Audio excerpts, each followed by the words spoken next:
Ini adalah kisah tentang bagaimana keteguhan dan keyakinannya menjadikan seorang perempuan mulia di sisi Allah Subhanahu wa Ta'ala. Dialah Siti Masyitoh yang hidup pada zaman Fir'aun dan sekaligus menjadi pelayan yang mengurus anak-anaknya Fir'aun. Kisah Siti Masyitah ini diriwayatkan dalam hadis Ibnu Abbas radhiyallahu anhu. Ketika Rasulullah SAW berisra Mi'raj, beliau mencium aroma sangat harum. Penasaran, Nabi Muhammad SAW bertanya kepada malaikat Jibril, "Harum apakah itu, wahai Jibril?" Malaikat Jibril menjawab, "Itu adalah wangi dari kuburan seorang perempuan solehah bernama Siti Masyitoh dan anak-anaknya." Siti Masyitoh ini digambarkan sebagai sosok yang memegang teguh kebenaran dan keimanan kepada Allah Subhanahu wa Ta'ala.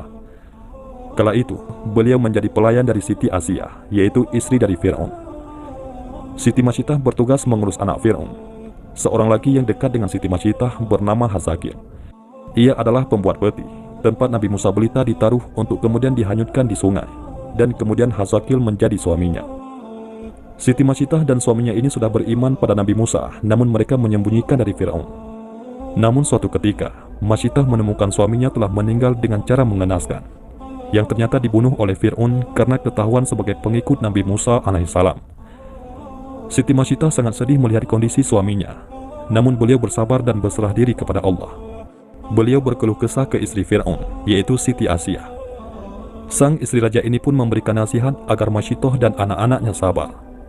Namun, beliau bisa membaca isyarat dari Siti Masyitah yang beriman kepada Allah. Di akhir nasihatnya, Asiyah mengatakan bahwa selama ini dia juga beriman kepada Allah, tapi menyembunyikan di hadapan suaminya. Sepeninggalan suaminya, seperti biasa, Masyitoh menjalankan tugasnya sebagai perias putri Fir'aun.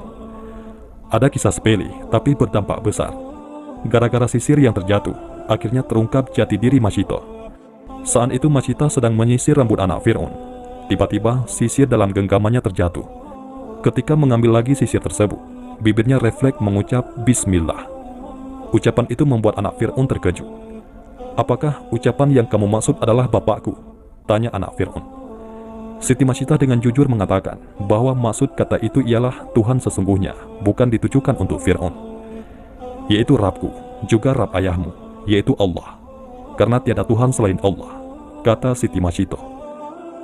Jawaban itu membuat anak Fir'aun tersinggung, berarti ada Tuhan lain kecuali bapaknya. Anak Fir'aun itu mengancam melaporkan keyakinan Masyitah tersebut kepada bapaknya. Namun Masyitah tak gentar, karena ia yakin Allah adalah Tuhan yang sebenarnya, bukan Fir'aun. Laporan anaknya membuat Fir'aun murka. Ia tidak menyangka pengasuh anaknya adalah pengikut Nabi Musa.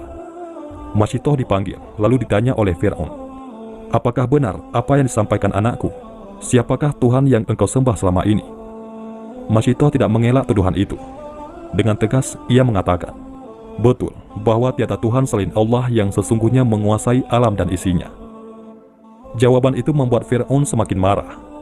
Dia memerintahkan para pengawal menyiapkan minyak mendidih di dalam tembaga besar. Wadah panas itu menggodok Masyitah beserta anak-anaknya. Pemandangan itu disaksikan masyarakat luas. Sebelum dimasukkan ke minyak panas, Masyitah diberi kesempatan sekali lagi untuk memilih. Dia dan dua anaknya selamat jika mengakui Fir'aun sebagai Tuhan. Sebaliknya, nyawanya terancam jika tidak mau mengakui ketuhanan Fir'aun. Sebagai perempuan beriman dan meyakini Allah Subhanahu wa Ta'ala, Siti Masyitah tidak gentar terhadap ancaman Fir'aun. Beliau tetap yakin Tuhan yang sesungguhnya hanyalah Allah, bukan Fir'aun. Pendirian Masyitah semakin mempermalukan Fir'aun. Raja kejam itu memerintahkan pengawalnya melemparkan anak Masyitah satu persatu di hadapan ibunya, hingga yang terakhir, yaitu bayi yang sedang menyusu dalam pelukan Masyitah. Ibu mana yang tega menyaksikan satu persatu anaknya tergerus minyak panas. Ketika giliran bayi terakhir yang akan dimasukkan tembaga panas, Masyitah sempat ragu. Namun kekuasaan Allah menciptakan bayi itu tiba-tiba bisa bicara. "Jangan takut dan sangsi, wahai ibuku, karena kematian kita akan mendapat ganjaran dari Allah Ta'ala, dan pintu surga akan terbuka menanti kedatangan kita." Riwayat lain, bayi Masyitah meyakinkan ibunya, "Sabarlah, wahai ibuku, sesungguhnya kita dalam pihak yang benar. Wahai ibu, masuklah, karena sesungguhnya siksa dunia lebih ringan daripada siksa akhirat." Hadis riwayat Imam Ahmad. Kekuatan anaknya membuat keraguan Masyitah hilang. Dengan yakin dan ikhlas kepada Allah, Masyitah membaca, "Bismillahirrahmanirrahim, wallahu akbar." Siti Masyitah dan bayinya terjun ke minyak mendidih. Dan ajaibnya, begitu minyak panas menggerus raga orang-orang istiqomah itu, tercium wangi yang sangat harum dari dalam kuali. Allah telah membuktikan kepada hamba-hambanya yang istiqamah. Ketika Masyitah dan anak-anaknya dilemparkan satu persatu ke periuk, Allah terlebih dahulu mencabut nyawa mereka, sehingga mereka tidak merasakan panasnya minyak mendidih. Tulang belulang Masyitah bersama anak-anaknya dikuburkan di suatu tempat hingga mengeluarkan wangi yang sangat harum. Aroma itu tercium oleh Rasulullah ketika perjalanan Isra Mi'raj. Itulah kuburan Masyitah bersama anak-anaknya, kata malaikat Jibril alaihissalam.